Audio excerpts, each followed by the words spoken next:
Hello friends, today we are going to know about the manual handling, how it's going to affect our health. We are becoming lazy sometimes, we are following the bad manual handling techniques. Manual handling injuries cannot see, but it affects the health, especially backache, back injury. Once we got the backache, then we can't sleep 8 hours a day. So now our responsibility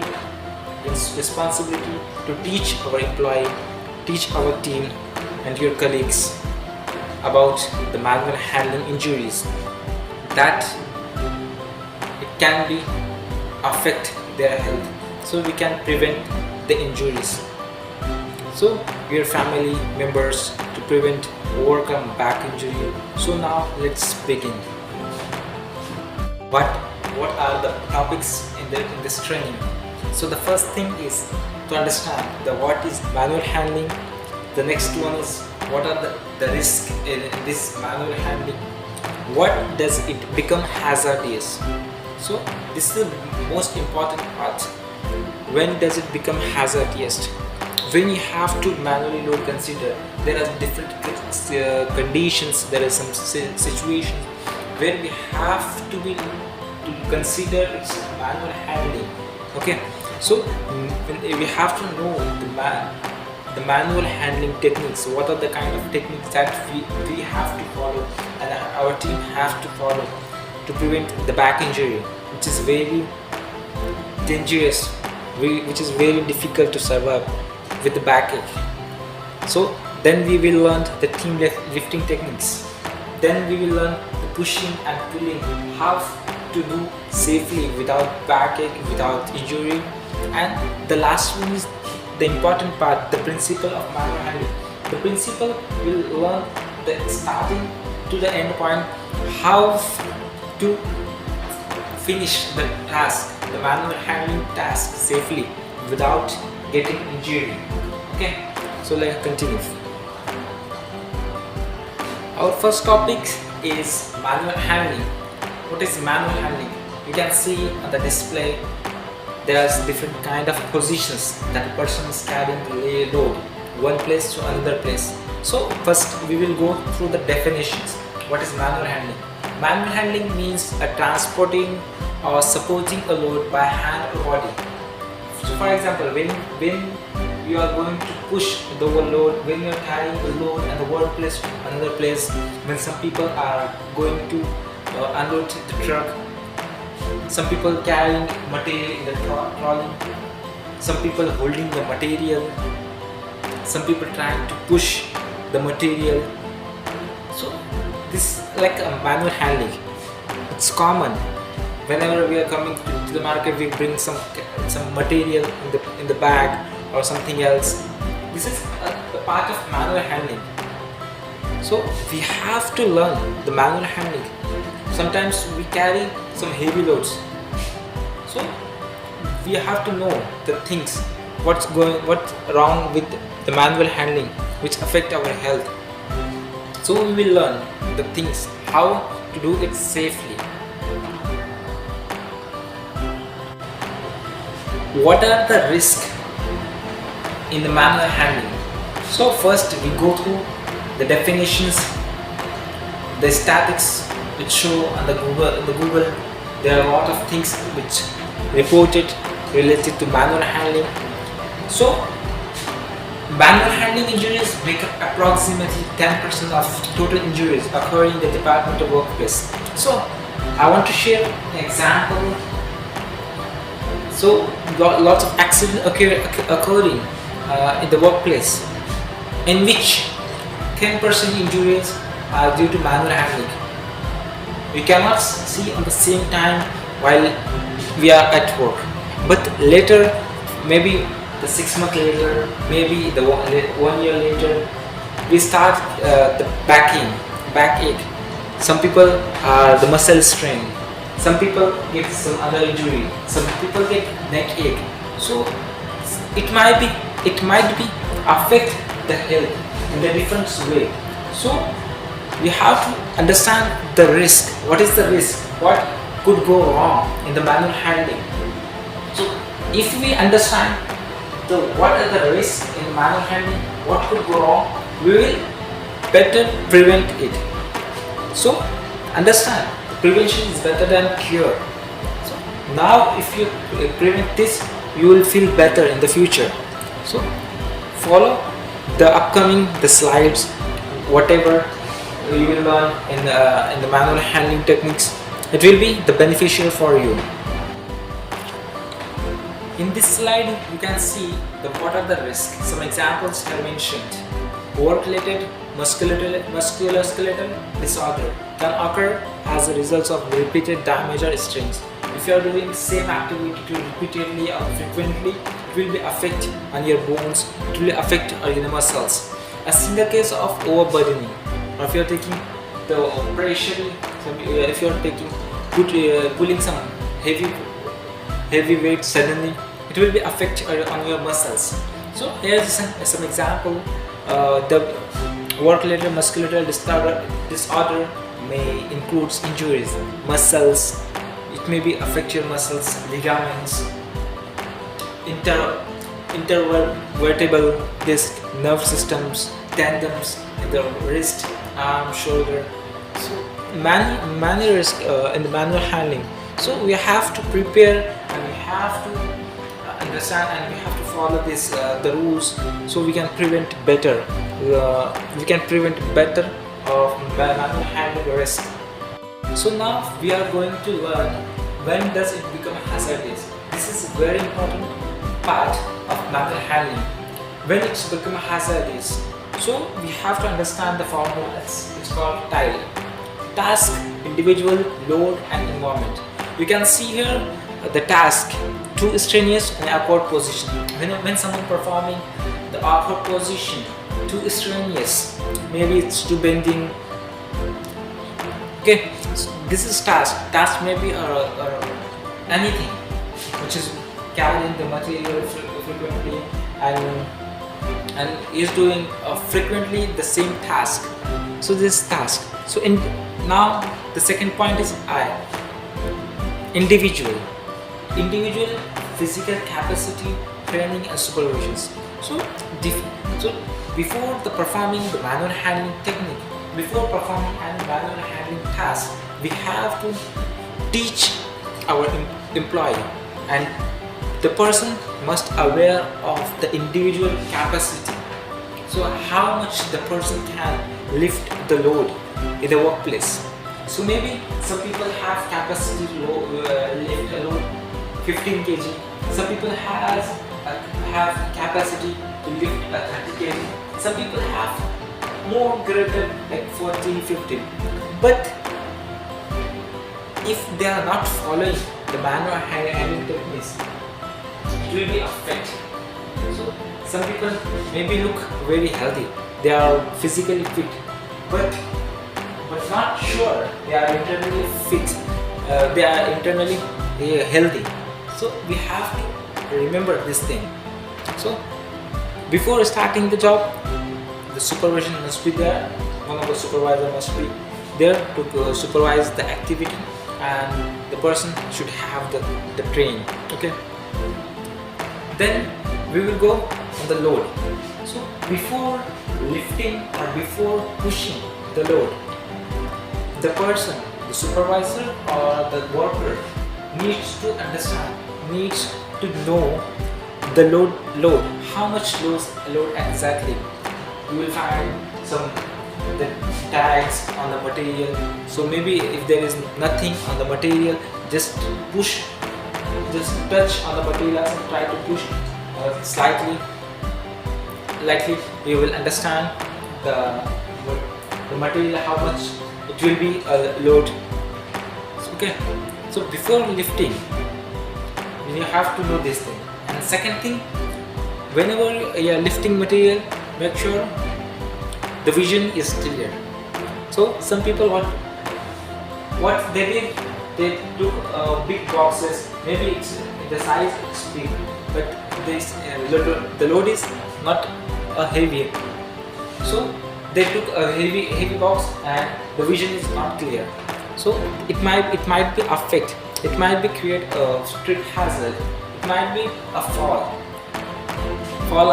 it might be create a fall hazards. Okay, so next we have to know the environment, how it's the environment, it's hot, cold, or rainy. Maybe in the rain there is slippery chances. And the next thing is available space. Wherever you are carrying the material, before lifting, we have to go on the location, the lifting location and the unloading locations. We have to check the route where we are going to carry the material. So if there any obstruction, if there any materials, some construction working is what is going to process, some construction work is progressing, so we plan and change the route.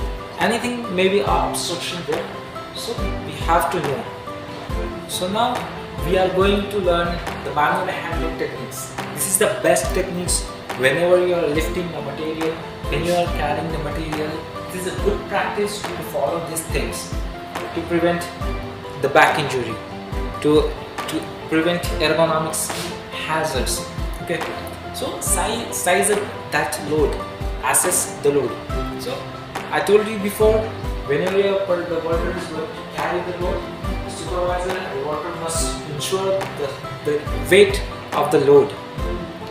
So the next thing, determine where the load needs to be moved. I told you, supervisor or worker needs to check the route where they want to carry the load, where they want to shift the material. So the person will not bother while carrying the material. He will not afraid of what need to be put. So then determine whether you can carry the load or whether your mechanical aid should be used. So once you see the load, you will understand the person will carry the load or not. If not, maybe the person needs some help from other worker, other people. Okay, so some material needs mechanical equipment like crane, boom truck, anything, maybe other mechanical equipment like forklift. Maybe anything. Okay, you know, lot of mechanical handling, mechanical equipments available in the market, which we can use to carry the load. The next thing, move the load as close to the body as possible. Whenever the worker is going to carry the load, the worker needs to close the load to the body, so that worker can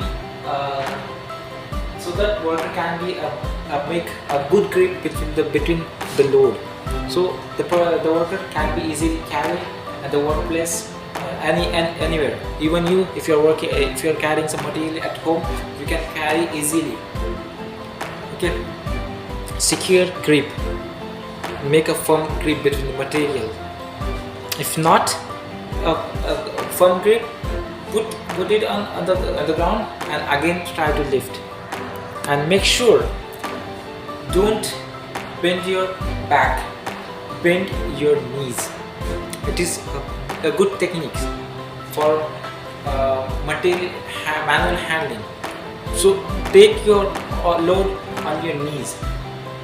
Your knees are very, very strong part in your body. So take the whole load on your knees. Don't took the load on your back. As I told you earlier, always bend your knees. Your knees are very strong part of your body. So take the load on your knees. So here's some definitions. Always bend your knees. Keep feet apart in the comfortable positions. So when you are going to lift the material, comfortably adjust your feet around the load. Maybe it's a box, maybe some heavy material. So adjust the feet around the material. So then minimize lower back bending. So I told you, don't bend your back when you are carrying the material, when you are lifting the material from the ground. Bend knees. Knees are very strong. Then raise the load with your legs. You can see in the picture, the worker is lifting the load with his knee, not he is bending his back. So take the load on your knees. So you can see here, lift the load with your legs, not your back, in a smooth motions and avoid twisting or jerking movements. Some people try to do very fast. So what happens when you are in a hurry? So you are going to finish the work very early. So maybe some engineer or supervisor you will ask to finish it. So what will you do? You will go hurry. You took a heavy load and you will do more and more load and you will carry it. So don't do it.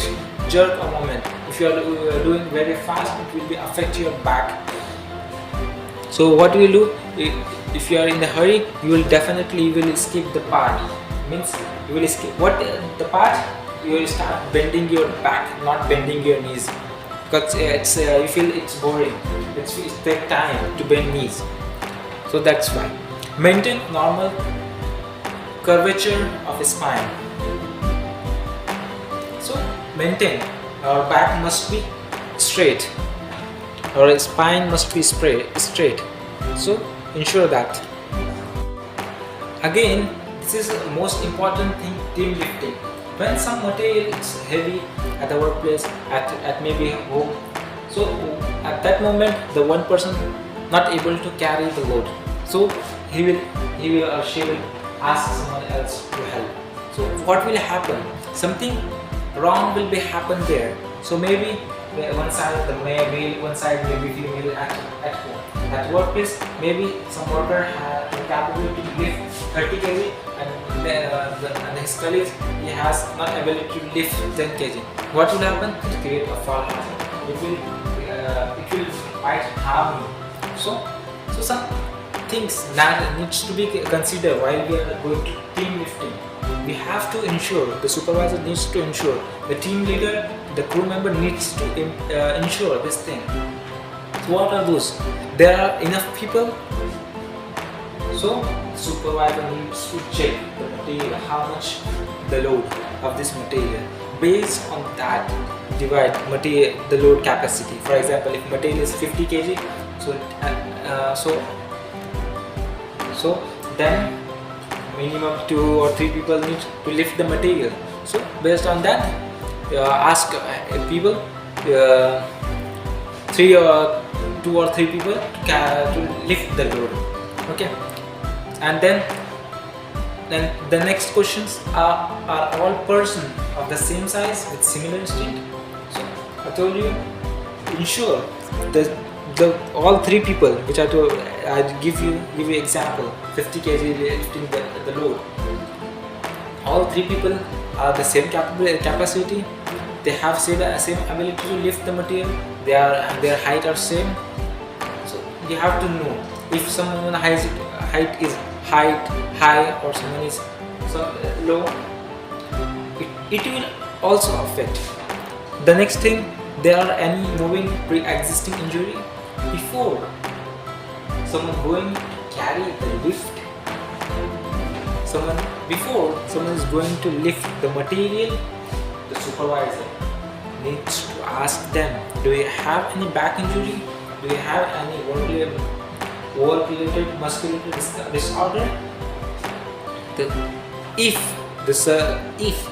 supervisor or foreman failed to ask these questions, so worker needs to say, I got the injury, I have the back injury, pre-existing injury, so I couldn't lift the material.